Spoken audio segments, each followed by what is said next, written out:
Welcome back to Anointed Lady TV, my good people. Welcome back to your number one channel for legit news on politics and many other cocoa wey dey sup for inside this our green country, maybe Nigeria. So, like this now, we don't come with breaking news. We don't come with updates wey I go like share give the general public. And the cocoa be say, the former chief whip of the Nigerian Senate, wey be Senator Ali Ndume of Borno State, he don come outside now dey express strong reservations about the ongoing crisis for inside the All Progressive Congress.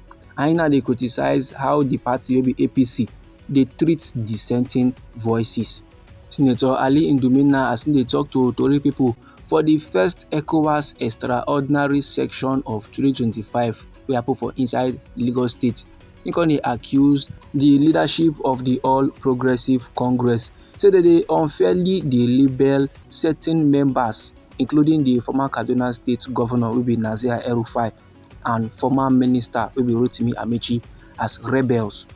And the leadership of the All Progressive Congress go dey label these men as rebels just because say dem talk their mind. E now dey yarn say those kind levels e no make sense at all. E no like am, e no good, it's not democratic. And as the Senator Ali Ndume dey address the controversy wey dey surround Malam Nasir El-Rufai recent remark about how APC dey currently, he con dey yarn say this El-Rufai case, im own case kwa, and that of Rotimi Amaechi, say those of us now wey they don consider as rebels because they talk their mind is very much unfair. If men now dey for inside party and he speak up, wetin dey bad for there? You dey for inside party and you can't talk your mind about how things dey be. What's the bad thing that you did there? Men are not supposed to be insulted sake of say dem talk their mind. That no be democracy and no be lie. Men are not supposed to dey chop punishment sake of say dem talk where shoe dey pain them, or sake of say dem talk wetin dey see for their eyes, something dey see wey no good, dem can't talk am, dem con dey chop punishment. They come back as if men no can get freedom of speech again for inside we nation Nigeria. Now you see the former chief whip of the Nigerian Senate, wey be Senator Ali Ndume of Borno State. He no stop there. This man consider question the effectiveness of the APC, their National Executive Committee meeting. He acknowledged the fact say the meeting was necessary, but he say now the thing don't come and go. But however, men fail to address the deeper issues wey the party they go through. According to how they talk, they come aside from him mouth. He say the meeting good 100, but what did they achieve? Nothing. He say a party in crisis must be seen functioning like PDP, where internal discussions they happen freely. After he yarn this one finish, the senator, the lawmaker, constantly criticize how debates for inside we nation Nigeria they often shift from policy discussions to personal attack. He say when he talk about tax reform, instead of people now to dey address in points, instead of now to dey look at the things and things in the yarn concerning the matter, people start to dey discuss in personal matter, and those kind of levels normal, e no make sense. Now why in the yarn say e no do bad drop idea, e no do bad talk about the reform. So let them debate about the ideas and make them leave in personality alone. Now me know very well say many country people out there now they feel they talk bad against Senator Ali Ndume.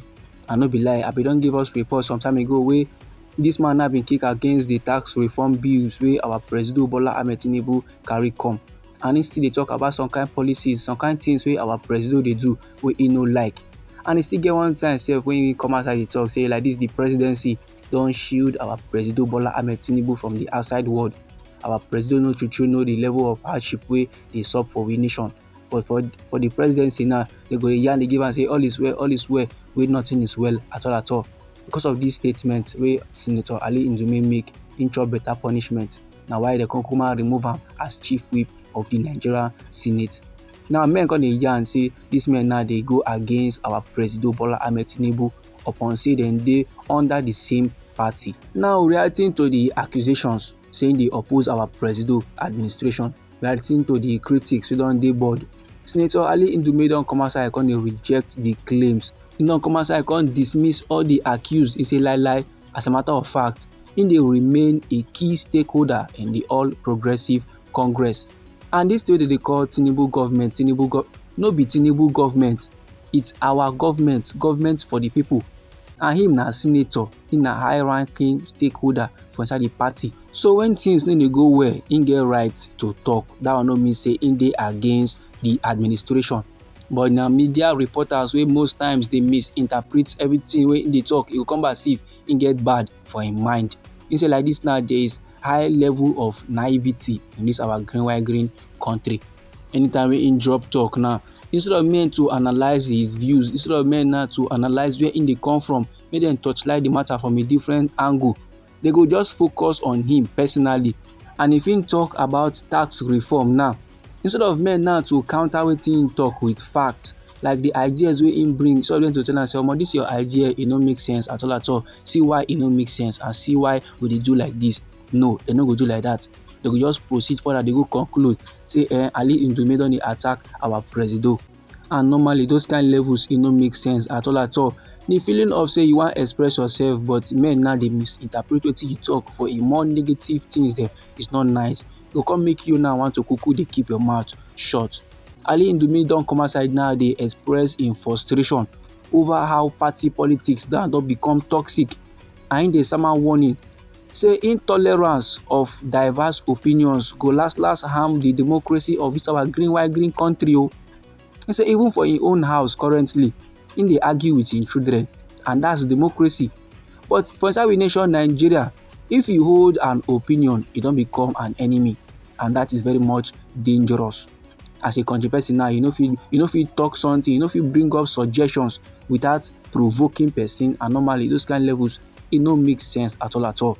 And no be lie my good people, you know say normally countrymen get right to freedom of speech, dem get right to freedom of movement, and dem get right to many things for inside dis our green white green country. But the way things dey go for inside we nation Nigeria, e come back see if dis administration dey try silence decent voices. Come back see dis administration dey try suppress the general public, dey try deny them of their rights, and normally those kind levels e no nice at all at all.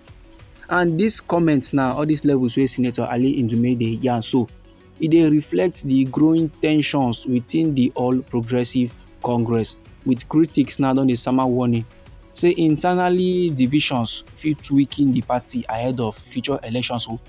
Dis one wey some strong APC stakeholders now don dey show say they are not in support of things and things wey dey go on for inside the party. That dey show say in coming elections, wahala go true dey for the All Progressive Congress.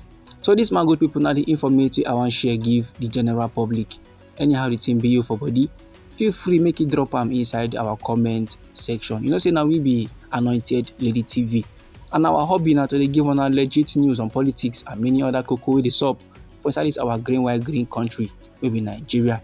So if you like this informate and you go like to dey receive more, try make you subscribe to this channel and try make you put on the notification bell so that as we dey bring more news dey come, na you go first receive the updates and you go even get am sharp sharp.